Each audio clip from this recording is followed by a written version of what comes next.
Hello, Commanders fans.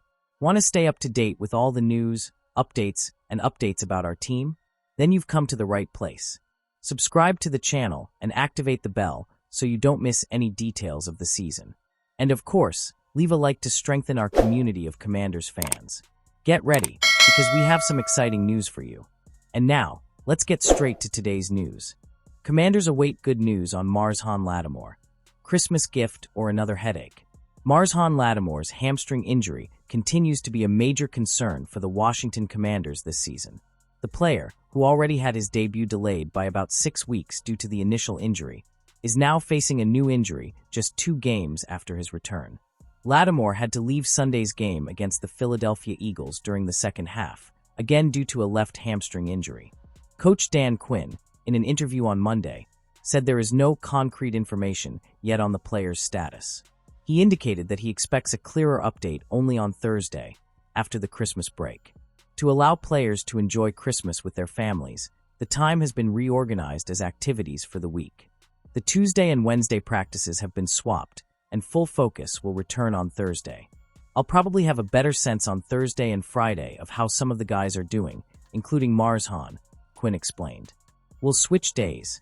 Tomorrow will be our first day of installation, but at a reduced pace, and then we'll go back to full intensity on Thursday. That will allow us to assess the best condition of guys like Andrew, Wiley, and Marson. Latimore's absence was immediately felt in the game against the Philadelphia Eagles, while his performance on A.J. Brown was mixed, allowing 5 receptions, 68 yards, 1 touchdown, and 3 defensive interference calls, one of which was highly questionable. Latimore also managed to limit Brown to just a 50% catch rate and a key pass breakup. It's plausible to imagine that if he had been on the field for the crucial 4th and 7 play, when Brown eluded Benjamin St. just to advance 15 yards, Latimore could have made a difference. His presence would certainly have had a high chance of a more effective containment. Despite the pressure for the player's return, it is unlikely that the Commanders will be able to recover. Tendon and muscle injuries are extremely delicate and require special attention.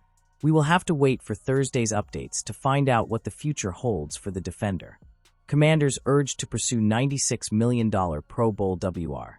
The Washington Commanders are in the midst of their most exciting regular season in 20 years, thanks to the brilliance of rookie quarterback Jayden Daniels, first-year coach Dan Quinn, and a valiant group of supporting players, and a few stars, who have played their hearts out. What has happened so far is the kind of thing that fills a broken fan's heart with hope. But no matter what happens right now with the Commanders, who are 10-5 and clinging to the NFC's final playoff spot, that hope will almost certainly carry over into the offseason.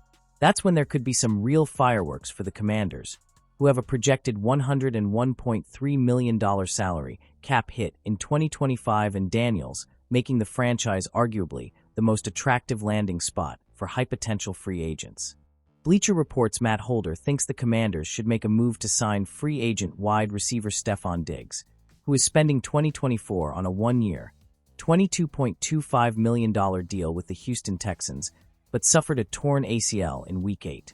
Washington has 5 unrestricted free agents at wideout this offseason, including Noah Brown, Dyami Brown, and Olamide Zaccheaus, Holder wrote.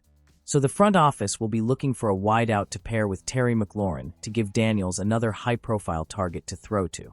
Diggs will be recovering from a torn ACL, but he was a 1,000-yard receiver from 2018 to 23 and could be interested in returning home to the D.C/Maryland area while playing for a team on the rise. First major injury of Diggs' career. Diggs is expected to be fully healthy by 2025, and this is the first major injury of his decade-long career. A short-term deal to prove himself could make Diggs one of the best bargains of the offseason, as he showed no signs of decline prior to the injury, Bleacher Report's Christopher Knox wrote on November 6th. Prior to his injury, Diggs was on pace for his 7th consecutive season of at least 1,000 receiving yards, with 47 receptions for 496 receiving yards and 3 touchdowns in 8 games.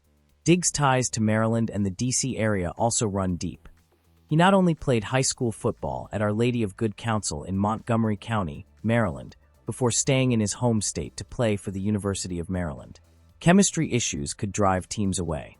While Diggs has been by all accounts an ideal citizen during his short tenure in Houston, One thing any team that signs him will have to consider is how his presence could impact the locker room. After being drafted in the 5th round, number 146 overall, out of Maryland by the Minnesota Vikings in the 2015 NFL Draft, Diggs established himself as one of the NFL's elite wide receivers and parlayed that into 2 mega contracts. The first was a 5-year, $72 million contract extension with the Vikings in 2018, followed by a 4-year, $96 million contract extension with the Buffalo Bills in 2022. The problem with Diggs? He's been a chemistry killer whenever things haven't gone his way. First in Minnesota en route to forcing a trade to Buffalo, then in Buffalo en route to forcing a trade to Houston. This might be something to consider for a team like the Commanders, who have a young leader and might want to avoid this kind of drama. What about you, fan? What do you think of this possible signing? Leave your opinion in the comments, and subscribe to the channel and activate the bell so you don't miss any details of the season. And of course, leave a like to strengthen our community of Commanders fans. See you next time.